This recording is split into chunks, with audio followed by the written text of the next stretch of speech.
call. Can you just go around and tell us who's in the room? It's a little hard to see on the little bitty. Yeah, no, Angela Davis is here. We have Hal Geiger. We have Dr. Brett Tingley. We have Joe Warner, Chad Brown, and Andrew Erickson. Okay, great. Thank you very much. And I see that we're joined by Jeannie Monk online and Aaron and Gail and Deb. So welcome, Jeannie. Welcome to the board and welcome to the Finance Committee. We're very happy to have you. Thanks. I just found out yesterday that I was on the Finance Committee, so I have a lot to learn. All right. Well, yeah. Well, it is a little bit of a fire hose, that's for sure. At first, so the approval of the agenda. Do we have a motion to approve the agenda? I move to approve the agenda. Thank you, Brent. Is there anybody here for public participation in the room or online? I don't see anybody online. Seeing or hearing none. The December 11th, 2025 minutes. Can I get a motion for those, please? I move that we approve the minutes from the last month's meeting. Thank you. We'll consider that approved. And so now, Angela, it's your time for your report. Thank you to the chair. So I want to start by framing November in context. The year-to-date November fiscal year 26 is essentially flat. We had about a $1,700 net loss. That is year-to-date. So we were trending quite well, but we did have that reversal. For reference, that is not a structural shift in performance. It is the direct and expected result of two temporary timing events, not an operational deterioration. So I want to make sure we're clear that we're not losing ground here. So why November looks flat and why it's okay is there are two known revenue issues here to date. One is the Rural Health Demonstration Fund that has not yet been renewed. And that was historically $4.2 million a year. If we take that year to date through November, it's a couple of million. So that's one of the pressures downward on revenue. We have some really good information on that, and Joe is going to share that later. The other piece is the Wildflower Court swing bed rate that was approved under exceptional relief, but we did not get retro pay. So that was the July through October 13th swing bed rate that was lower than anticipated. That was 1.2 million. So when you combine those two things, we're talking about 3.2 million of overhead or of revenue that we did not receive. That would normally be anticipated and that was certainly factored into budget. So there's a big variance there. It's really important to outline those two things because it doesn't have anything to do with demand weakness or payer erosion or change in payer mix. Those are just a couple of top level governmental things that impacted our revenue. The second thing that happened here was contractual allowance normalization. And this is a very good thing for us. So in fiscal year 25, if we look at the historical financials, we see a lot of fluctuation month to month in the percentage of the contractual allowance. And so you see this kind of wave effect of it going up and down.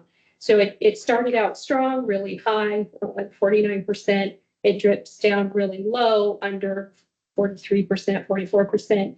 And then when Joe took it over about March of 25, you see it jump back up because he was pushing more in the reserve saying, hey, we need more in here. This bucket looks a little light. So you saw a big catch up at the end of fiscal year 25.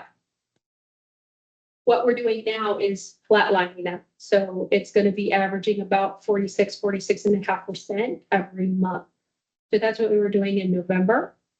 And if you look at the year to date for fiscal year November, it's 46 point and change.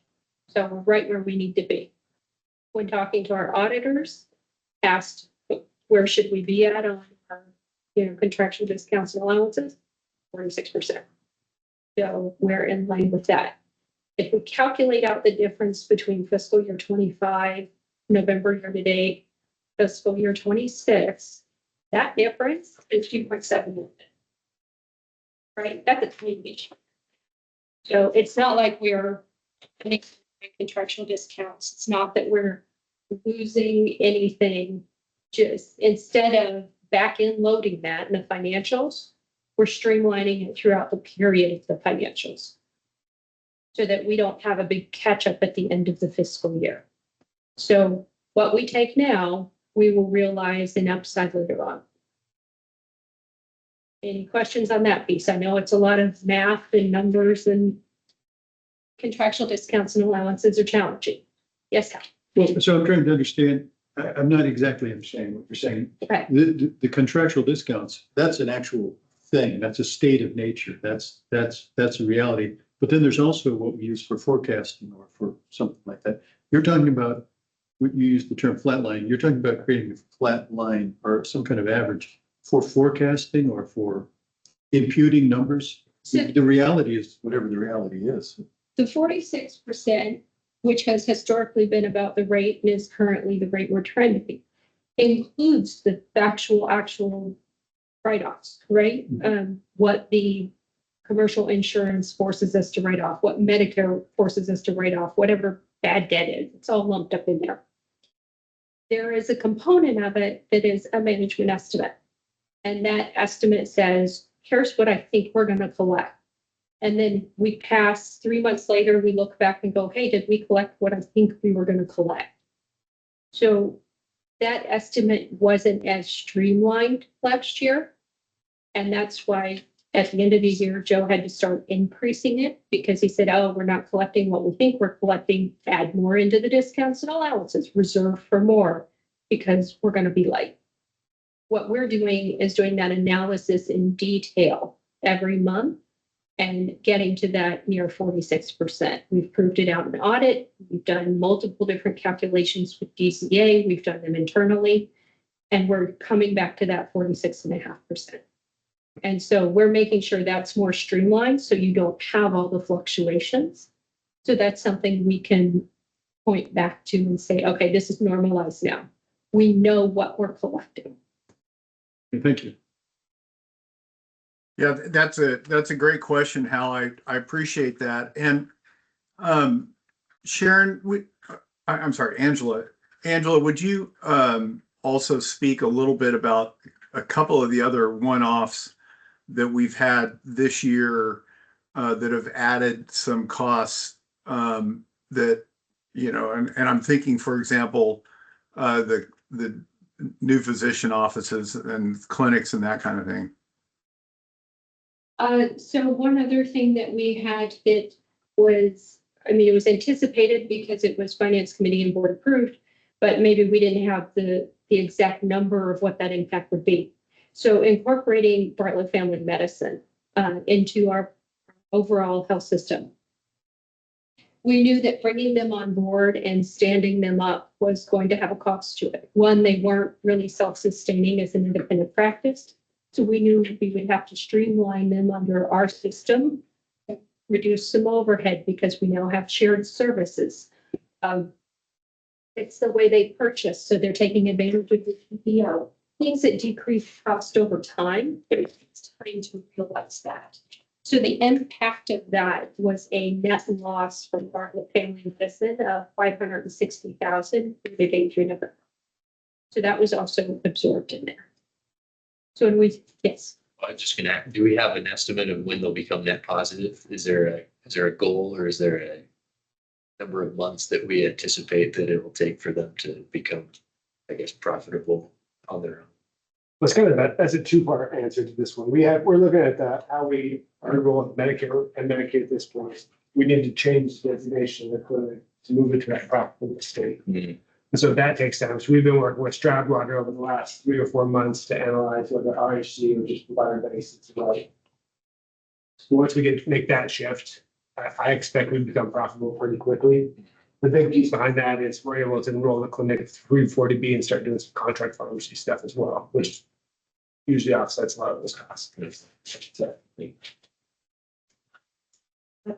Any other questions on Bartlett family? I have just one quick question. I'm new to this, so sorry if this has all been discussed before, but were you saying that Bartlett Family Medicine is going to be converted to being a rural health clinic? Is that the kind of financial sustainability plan? yeah, we're actually doing that evaluation right now, Jeannie. We're looking at both the Okay. RHC or just provider based. So either one of Okay, those, so- we assume is gonna be better than standalone, yeah. Then it is. Okay, great. Yeah. Thanks. Certainly pick up on, 340B for sure. yes, absolutely. Thank you. Any other questions on that piece? The other one-off that we identified was in pharmacy. Pharmacy has typically been running over budget about 400,000 a month. And that 400,000, when we dug into the entire cost of pharmacy month over month, is 93% of it, of the total cost, almost $1 million a month, is infusion. Well, when we order pharmacy for infusion, we order chemotherapy drugs by patient, by visit. So we're not ordering bulk. There's nothing sitting on a shelf that's expiring. It is very detailed. It is coded to that patient. It is a specific formulation. It's not anything that's bought and shelved. So we know they're going to be in this week. We order it for this week. We know they're going to be in 2 weeks. We order it for that 2 weeks. So it's not a wastage issue. When we reviewed it, we found it's not an expense side issue. We looked at, okay, well then why don't the expenses of infusion match the charges of infusion 1-to-1? There's a little bit of a difference in the correlation, right? It's not matching 100%. So when we reviewed the charges, and this was a whole team event between the interim directory of pharmacy, PFS director, there were a lot of people involved in this analysis. We found that we were not billing our max for commercial payers. So instead of billing the pharmacy price, AWP, and we can max that out at 140%, we were billing AWP at about 125%. So we went back and changed the dictionary for pharmacy and increased those prices. The upside charge of that is about 3.9 million in charges, and we expect to realize about 1.1 million in cash Over the year. over the year annualized. Yes. So for where we're sitting right now, we're going to get it done by mid-January. We expect to see that roll through. We'll gain a little bit less than half of that for this fiscal year. With all of those added up, if we look at year-to-date, November fiscal year 25, so that would have been November 2024, it showed a net profit of 5.9 million. And we look at that and we say, wow, we're flat, right? Hey, Sharon, would you go to page 7 in the packet? That's where she's focused right now. Okay, sorry to interrupt, Angela. And scroll No, down to thank the you. bottom so we can see the. Yeah. Yeah.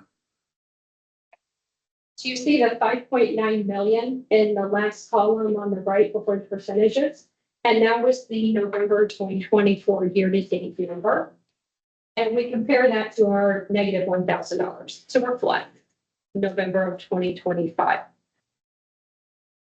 The reason this is a good story, the reason this is actually positive momentum is we had the revenue pressure of the $2 million from rural health demonstration that we potentially may receive, with the $1.2 million wildflower port correction, that's 3.2, with the $2.7 million timing issue with contractuals. So it's not that we've lost that money or we're spending more of it or we're not getting as high a reimbursement. It's just timing. We're not taking it at the end of the year. We're taking it throughout the year.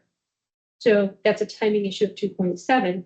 So you have that 3.2 plus the 2.7 is 5.9. We then have $560,000 that we lost on standing up Bartlett Family Medicine. So now we're at what, 6.5? And we have the 400,000 of pharmacy that was over that we're now going to start recouping at a better rate. So now you're at 6.9. So we actually have very positive momentum.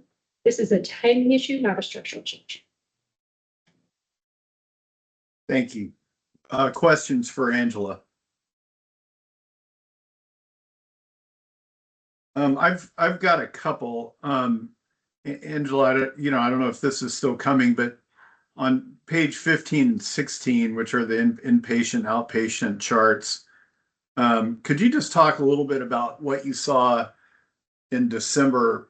So our volumes were down kind of across the board for November, and just speak a little bit about what you have seen in December to kind of set the table for what we expect when we see December results. Absolutely. So the inpatient census was very low in November, especially in med surge. So it's down, I believe, about 27.5% over prior month. And that would normally be concerning, but we don't see anything that was a specific driver. It just appears to be an anomaly. December did recover.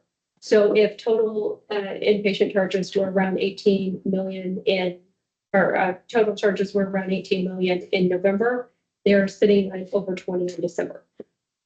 So we already see that recovery. January is starting very strong.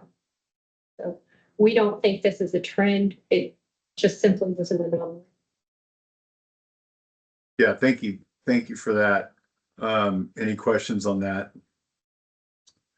And so, Angela, if you could talk, so just for Jeannie and Brent's information, and also how Joe and Angela and Deb and I have met a couple of times with the auditors since our last board meeting. And Angela, if you just could kind of summarize what we're hearing from the auditors, when they're going to come, speak to the committee and so forth. Absolutely. Thank you, Max. So we did have some adjustments in fiscal year 25. Those adjustments were primarily around reconciling between CBJ and Bartlett on cash and interfund. There was some disconnect there, so we have some opportunity to improve the communication and reconciliation between the two entities. There was also a disconnect on when any of our constructions in progress or work in progress, which is our fixed assets that haven't been put in service yet, are being put in service by the city. And what we found was we had many assets that had not been put in service that went back to 22, 23, and 24. To the tune of that group was about $600,000 worth of depreciation that had not been taken yet. They are going to let us take that in 26. Good for us from a perspective of it increases our cost report, which increases our reimbursement. 25. Sorry. You said 26. We should Thank make you. 25. Way too many numbers in my head. It's not getting all that. Just give us a grace. I appreciate it. So we'll take it in 25, which will improve our reimbursement for 26. So in addition to those, we expect to have a draft report from them next week. That is according to our audit director. We have primarily finished the bulk of the work, and they will be giving a full audit report on the 22nd to the Special Finance Committee. So you all should have that already on your calendars. Angela, we are sitting in January. The financials and cost report are typically, traditionally you look for those to be completed and filed with the state by the end of November. So we're kind of behind. Could you just talk a little bit about, what's caused us to be a little slower getting things wrapped up than what we'd like? Yes, thank you. There have been several factors that created that situation. Some was correcting for the NetSuite implementation. Some cutover amounts were not correct, and we had to go back and do the work and correct for that to get to a place to begin the audit. So we were doing audit work, but then we kept going back and they were trying to hit a moving target. So that creates more work and more timeline. Finding the breakdown in communication and the reconciliations didn't match between the city and our books also created more testing and added to the timeline. So there was a concern there. We are working on setting monthly meetings. We have those now between Treasury, the finance director of the city, and procurement. So we can start buttoning those up and tightening it up. So those have been addressed. They'll continue to be addressed and a focus. Those items will be named as findings. Specifically, the lack of cash reconciliation will most likely be a significant deficiency. It may rise to material weakness. The auditors have not told us yet. We will have an action plan that explains all of the steps we've already taken and then things we are working on to continue taking so that that will not. The cost report was filed simply to meet the timeline of the state. We will be doing an amendment once we have all of this work completed. Did I miss anything, Max? No, I think you covered it very well, Angela. Thank you very much. And I think let's wait for them to kind of make their final report. And I think it would be good for us to circle back and especially on these significant deficiency material weakness issues between the hospital and the city, and really try to, those have been issues for some time, and it sure would be nice to, I know you guys have already done some things to address those, for example, you've got, your own cash disbursement process and so forth. But it'd just be nice to, be able to be more timely. I know that's everybody's goal, and I know you share that. And so, let's just spend a little bit of committee time after, we get, the report from the auditors and focus on, what some corrective, specific corrections we're going to make to resolve that. Any other questions about audit stuff? Angela, could you go back? I'm sorry, Sharon, could you go down to 18, slide 18? So this is our new slide that we asked for, and it's great. Could you walk us through this, Angela, what we're seeing here? Absolutely. So part of home health and hospice is not just a census, it is also a length of stay. So it's not only the patients on service. So what we have done in the top graph is to include census, which is very important, but also to include the length on service so that you can see both of those things for each service line. So for home health and hospice, we have 4 lines between the two of them. Below that is the charges. So at the last finance committee, I had stated that the billings did not match the census and the length of service. And this, if you look at the two of them together, you can clearly see that things, when census and length of service is going up, billing may be tanking. The two are not aligning, and that tells us that there is an issue with billing. So that is something that we are addressing. We're going to bring home health and hospice billing into our PFS department. That transition is happening March 31st. We have confirmation from the billing organization, and they are going to support one-time training of our team to show them what they're doing for us, and then our team will be assuming it. They're going to continue to support coding until our coders are OASIS or HOPE certified, and then we will transition coding in-house as well. Great. I really appreciate these charts. This is exactly kind of what I was thinking about that would be good for us to see and track. If you look at the top chart and you look at the average length of stay for hospice, if you're going to put a trend line in there, it looks like the trend line might be pointed the right direction. And could you speak a little bit to that? I know you guys have spent a lot of time, working on outreach and education and so forth. Absolutely. So a lot of the education around it has been letting people know that the earlier that you enlist home health and hospice, the more effective it is at the service. And so what we have seen is if I look at the average length of service on home health in 2024 for November, it was 38 days. And in November 2025, it is 115 days. So that is an incredible increase in length of service. Hospice length of service went from 11 days to 64 in a 13-month period.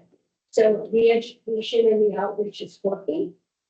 And this is the trend that we want to see because one, it provides for a better experience for the patient. But it's the right thing to do for them. But it also helps support the program overall so we can continue with the service lines. Fabulous. Any questions on this chart? Okay, anything else on this agenda topic, Angela? On home health and hospice, no, that was the billing update, so that would actually check off number 9 as well. Okay. Great, thank you. Moving on then, the benefits report, y'all remember this was a discussion item that we had at the last board meeting, I think, and we asked staff to come back with some harder numbers on what we are paying for benefits for our employees, and they've done that. So Angela and Chad, it's all yours.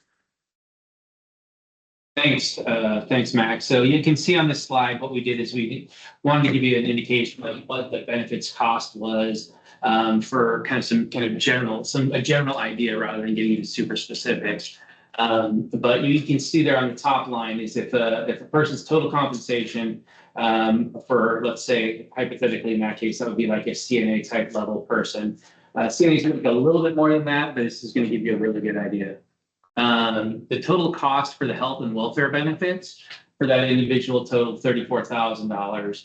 I really don't feel like I need to explain this. I think you guys can all kind of grasp this, but you can see that the total compensation and benefits cost overall goes up to $90,000 for a person who makes the $50,000 on a base salary.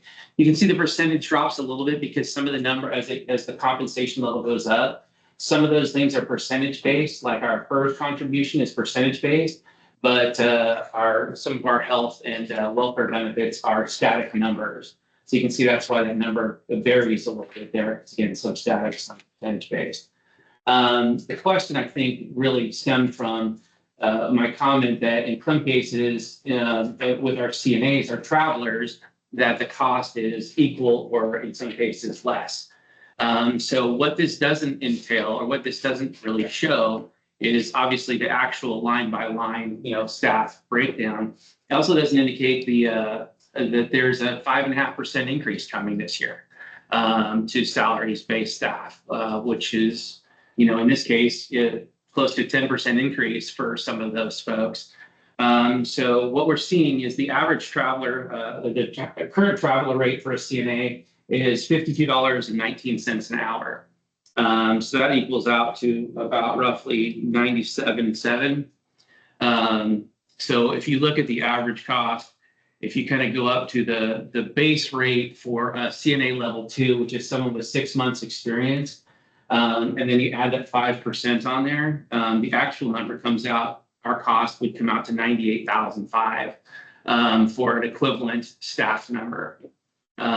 So again, the benefits costs are significantly higher than what I had always projected. I'd always used kind of a 35% projection as far as that's kind of an industry standard. But with the cost of PERS and frankly, how rich our benefits package is here at the city and how much we pay, I believe we cover about 87% of the cost. It is higher than that. Great, thank you. Questions for Chad? So that, you touched on PERS right there at the end of your comments. What line is PERS on here? PERS is rolled into the total health and welfare benefits. That's Okay. medical and pension. Got it. Okay. So of that amount, 22% is our cost of PERS that's buried inside. So for example, on the $100,000 one, because the math is easiest there. Yeah. 22,000 of that is PERS, and then the other 23,000 of that is health insurance and so forth. You got it. Yeah. Okay. Yeah, that's super interesting. And setting aside the soft value of having employees versus having travelers, you made the comment the other night about CNAs actually being cheaper if they're travelers than if they're employees. Do you what's that cutover point? What's that break even point, if you will? Do you know? The break even point appears to be, if you include the 5.5% increase that's coming, it would be step one of a CNA 2, which is, so what would happen is, let's just use a nurse in training example. So we have these nurse in trainings, our Grow Your Own program. They come in as Grow Your Own during that program for 8 to 12 weeks through the program and the preceptorship. Then they're in a CNA 1 for 6 months. At 6 months, they can promote to a CNA 2. A CNA 2 base rate is the $26.28 an hour. And that base rate plus the 5% increase puts you at a dead flat. That would be $98,000 for the cost of that person, $98,500 versus $97,600 for a traveler. When do they get their first step? 6 months later? They'll get there. So Or a year later? they get a step when they graduate into the nurse aid training program, and then they go to step 1 of CNA 2 at 6 months. When do they go to step 2? 6 months after hire, after being a CNA for 6 months. So So they they move to CNA 2. When do they go to step 2? Then they would go to step 2 1 year from that. Okay. And that's an additional 5%. So a CNA with 18 months experience would be more costly than a traveler. Yes. Which is, again, to be candid, I was really surprised at these numbers. I was really surprised. And that's why, candidly, I was really glad that you asked for me to work with Angela and Andrew to work through these things, to make sure that we had this right, because it really did surprise me. So Chad, still though, the higher skill level positions, what we're hearing from you is that those positions were still, not only do we have the soft value of having an employee versus a traveler, but we also have hard cost value. Is that correct? That's correct. Yes. Okay. This is Yeah. Jeannie. Thanks for sharing that. That's super interesting and kind of a little discouraging, honestly, because I think investing in CNA development has been really important. I think it would be helpful to get some sense of the soft benefits of having people on staff. So it's not just a financial. If the finances are similar, what costs are associated with bringing a traveler CNA on? Do they have a week or two where they're not very effective? Anyway, not that anyone's proposing doing anything about the action, but it is pretty significant costs. Yeah, Yeah. just to, the discussion isn't one of travelers over. I mean, I think we're all laser focused on the grow your own and continuing to increase the employee pool, reducing travelers. And the hard cost, as you point out, by wanting to know more about soft costs is but one criteria, right? So, there's also the community value of just having somebody here that's invested in town and is going to stay and so forth, right? So, but that's a great request, Chad, on that. Yeah, I can put together, I can look at some soft costs. I know there are some models out there that kind of extrapolate those. I can look for SHRM. SHRM's a great resource for me to see what they have available. And again, I want to be very, very clear. I am not advocating in any way, shape, or form that we go with a traveler-based model. having the people here, the quality of care, the consistency of care, especially at our nursing facility where, the residents are there for long periods of time. They want to see those same faces. They do not want to see people changing over. This is just strictly when we're looking at when we replace a traveler. I expected based on my previous modeling to see a more significant drops in the finance side. And that's just not penciling out the way I expected. And that's why I wanted to go over this hard cost. Because again, you might see small bits, but it's not going to be the big bits that we had assumed. Can I ask a clarifying question here? When we come back with the soft costs, are we looking more for qualitative, not quantitative, correct? Yeah. Yeah, that's what I was thinking of. And I think, it would be great to find ways to communicate, particularly to that CNA workforce, kind of they may feel like they're being underpaid, but to help them understand the value of their benefits package. Because it's a huge portion. They make almost as much in benefits as they do in salary, which is a bummer for them because I'm sure they'd rather get it in salary. Yeah. But I think helping people understand, what's involved. I don't have any particular suggestions about that at the moment. So if I might, this actually stemmed from a project that I've been trying to get done for about a year now, which is to do a total compensation, total rewards kind of document that we can present to staff and say, here's the value of everything that you're getting from Bartlett Hospital. Here's your salary. And so that's all of this is actually, there's an underlying, spreadsheet with some charting and stuff that goes with it where, thanks, Andrew. He helped me do some whiz bang stuff with it because I'm not the Excel guru, but now I can literally just pick an employee out of the top and I can sit with any employee and show them exactly what they're getting in their benefits based on their compensation. And so something that we're looking forward to sharing with staff so that they can understand the true value of everything that they're getting. While we're talking here, Gail pinged in on the chat saying that she'll work with Chad on resident satisfaction along with Deb too. So that'll be good information to have. I think it probably doesn't hurt to point out the fact too that unfortunately, Jeannie, to your point about the benefits piece for these employees, the 22% cost for the tier 4, which are virtually every employee that we employ now, that's anybody after effectively 2009 is in a tier 4 position, and our cost of those employees is 22%. The employees only see 8% of that. Mm-hmm. And the difference, the 14%, is going to fund the essentially the gap, the unfunded liability of the tier 1, 2, and 3 employees. And that's structural. That's going to be in place until 2042, which is that's when the amortization period of the unfunded liability runs out.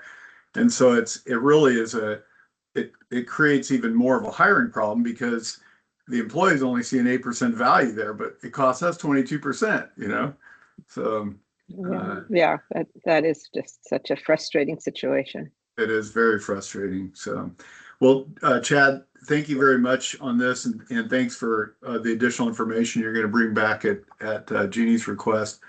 Moving on to the 2023 RCM assessment, Angela. Thank you.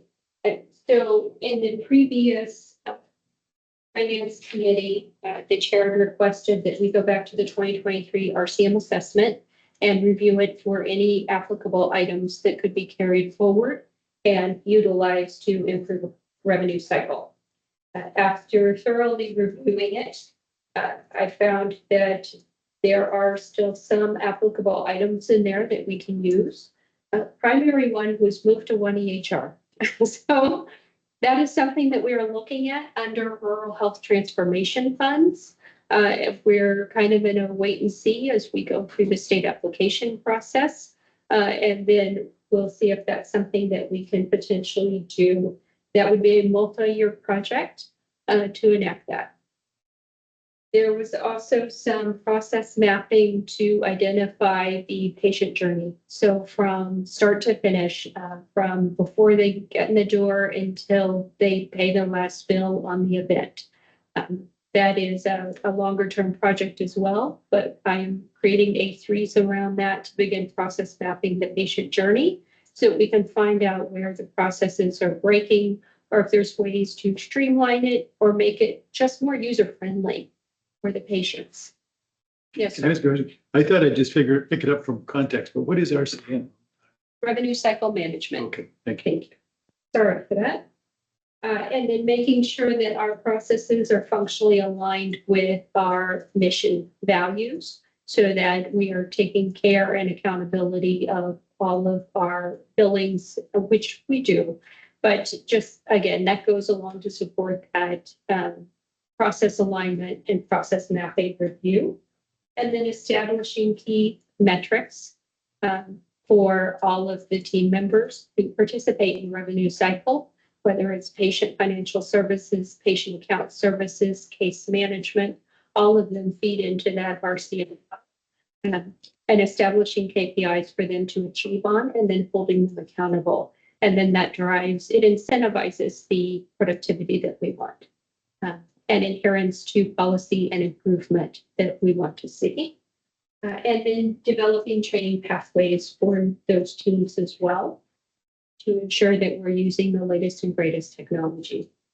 So the 2023 summary of that report indicated a potential 1.6% to 2.8% cash improvement based off of work already done. And in 2023 historical values, that would have been between $1.5 and $3 million. If we extrapolate that out to our current charges, then we would be looking at between 4.8 to 8.3 million. So let's not get too terribly excited. This is multi-year projects. It would be incremental improvement over time and potentially over about the period of 3 years is when it would take to complete a lot of these objectives. Angela, I very much appreciate how quickly you've come back to us with a kind of an answer about that request and just kind of along Hal's question and the RCM analysis was undertaken by David Keith. He was the one that pushed that when Sam Muse was CFO, and that report was completed, I think, about a month before Sam left, and so it's kind of just been sitting there collecting dust since he got there. So that's why we asked to have it brought up. So this is great. I appreciate it. One other thing that I'm interested in is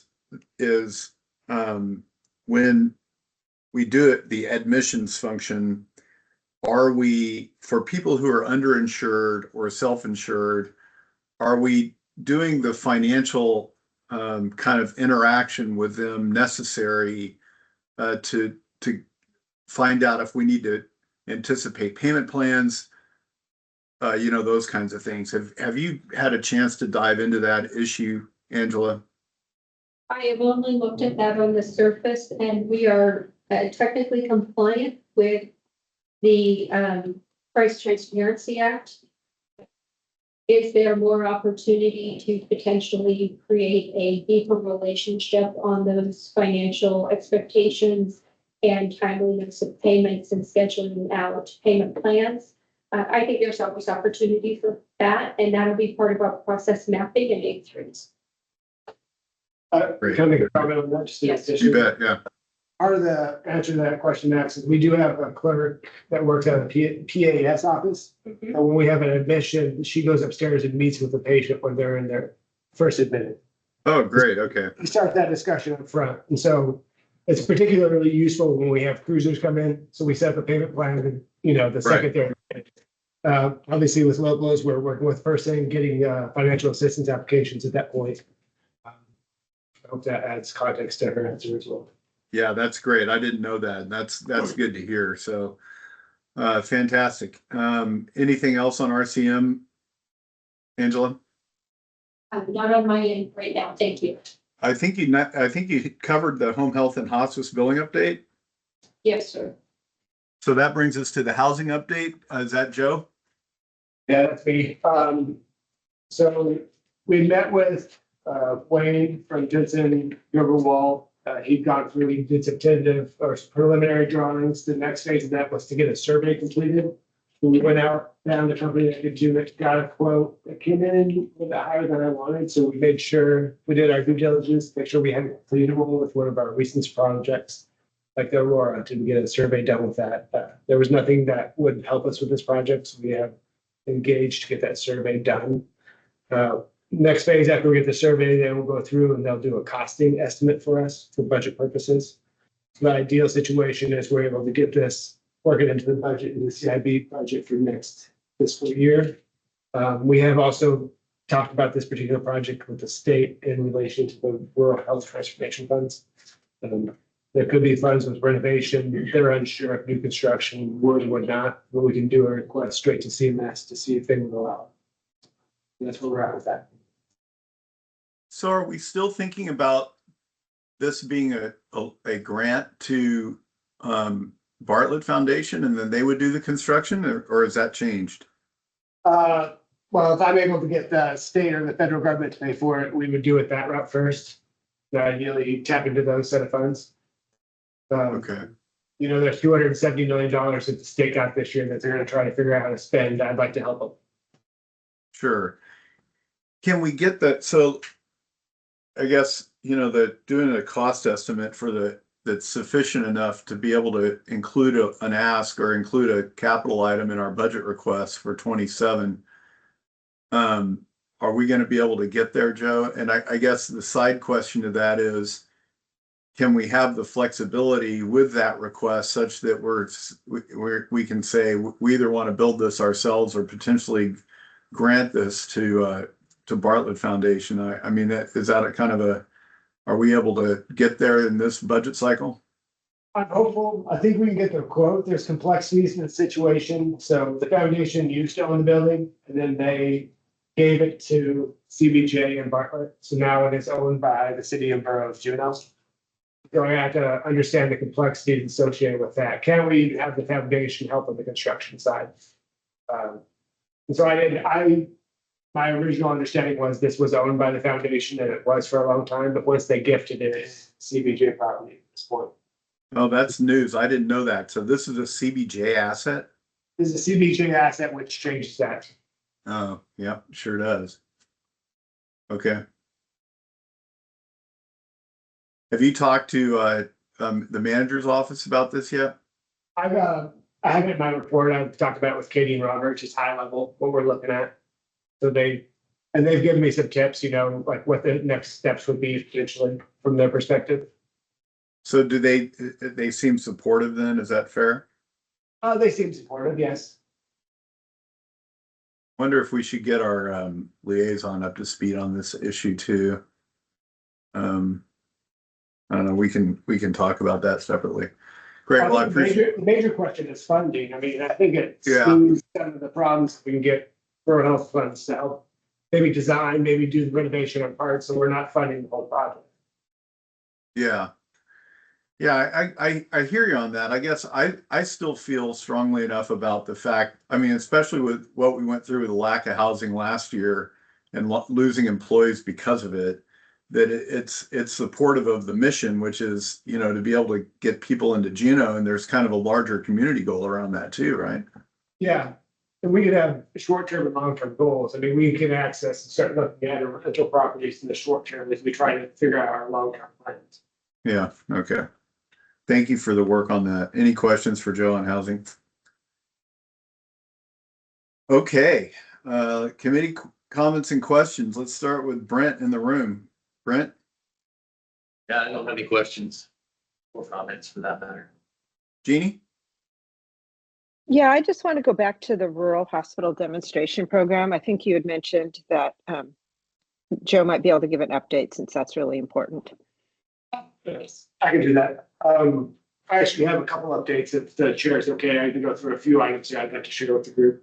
Please So do. I have reached out to both of our representatives or our delegates. So in Murkowski's and Sullivan's office and asked about the potential for the rural demonstration project.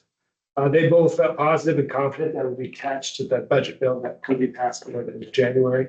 I know there's a couple versions out there. I saw one potential come up, so I sent out some emails with no response as of to date.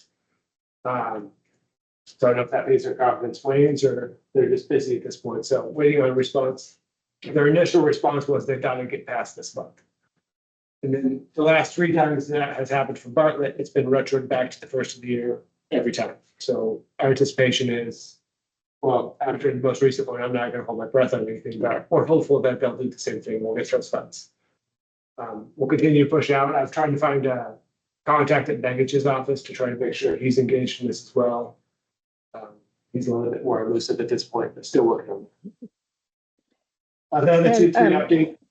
I'm sorry. Oh, I'm sorry, just back to the rural hospital. How many other hospitals in Alaska are impacted by this? Do you know?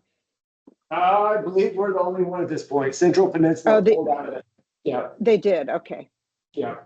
There is a group in Wyoming, I believe that also has a couple hospitals in the same group and their senators are engaged in it. So Okay. I think they're And supporting have you engaged with AHA to get their support in? Yeah, I've talked to Jared about this. He knows Great. our need. Perfect. Great, thanks. Thank you. Joe, could you just give us a quick update on the facility plan too? Oh, yeah, the master facility plan is coming along nicely. I've been meeting, I met with Mark Coughlin. We're gonna get a final, SLT will get a final presentation next week on the 13th. Where we'll go through and finalize, and then they'll be able to get that prepped and ready for the meeting on the 23rd. At this point, we're doing it under, I think the line item on the agenda will be selective investments or strategic investments. With the goal of that, once we start talking investments, it is done in executive session from the board level. So the first presentation of the master facility plan will be done at that special meeting on the 23rd. Great. Fabulous. I do have Okay. 3 more current updates if you allow me that. Yeah, go for it. The first one is everyone probably knows about the snow load issue that Juneau is facing at this point. Angela and Beth did a great work. They were able to reach out to the contractor the city was using, and we got 40 to 50 individuals, maybe more now. It sounds like the number's growing. That'll be coming to clear our roofs. Initially, we were just gonna fund that because it was gonna be required, but now after the city's engaged in insurance, it looks like most of it's gonna be paid for at this point. Just so that there could be a deductible or piece that could hit financials, but we expect it to be paid for by the insurance. The other one is I've touched base with a few of this group. You know about this. We are down 6 beds in Wildflower Fort currently. Last Friday, we had a burst pipe that created some water damage. We have Dawson came in later that day and started remediation. They had the drywall out to get the space dried as of 3 days ago. We anticipate another couple weeks and we'll have those beds back online. But you'll see a decreased patient days from that impact. And the last piece is the city has rolled out an avalanche warning. So we will be maybe moving some resources around today with the newest disaster, just so you guys are aware. I don't know what the impact of that will be financially, but we know that some of our staff could potentially be evacuated at this point. So we're trying to move some stuff. Just heads up. So on Thank the you. roof, are you concerned at all? I mean, it's not being cleared off currently. So do we have any, But we have our fires and- maintenance, we have our maintenance guys go up there. We had a contractor that was working on Wildflower Court. So currently we'll get Wildflower Court cleared off first. And then there's a section of the hospital roof that we're gonna take care of because it looks like its rating's a little bit less. And then we're gonna start taking the ones, I think this building falls next. Yes, And then we'll start attacking the rest of the hospital. let's not say false. This building is next to be cleared. Maybe. Right now, there's no structural damage. We haven't seen anything. There's a few cracks in the paints and the drywall lines. The building kind of shifts with the weight, but we're hopeful we can get it cleared before we see damage. Anything else, Joe? Is that not enough? Thank you, Max. No, I wanted to say again, Angela, thank you very much for, the prompt responses on these issues around the RCM, the benefits, and the hospice and home care issue. So thank you very much, and we are adjourned. No, Oh, I or I was not. just gonna make a comment. We rolled into Joe before I had the opportunity to Oh. comment. Sure. Sorry, Deb. No worries. I've been pretty quiet here. But I just want We lost you, Deb. Hello. can you hear me yet? Yeah, there you are. We got you back now. Okay, okay. I just wanted to comment again, the quality and quantity of information over the last several years, starting with, I mean, some of it started with Sam, but between Joe and now Angela, my confidence level in the financial information that we are getting is exponentially greater than 8 years ago when or 7 years ago, I guess, a little over 7 years ago when I started on this board. So I really wanted to acknowledge the work that Joe started and Angela is continuing. It's amazing the insight we have into our financial operations as compared to the information we were getting in prior years. So thank you both very much. Yeah, and here. I know that Angela would say that she still has work to do, and so we're looking forward to that. And but I completely agree. So, any other comments? Hearing and seeing none. Sharon, we're adjourned. All right, sounds good. Thank Thanks. you. Have a good Bye-bye, weekend, all. all. Be safe. Bye-bye, Be dry. everyone. Be warm. This whole meeting, sitting here thinking about back when I first joined. And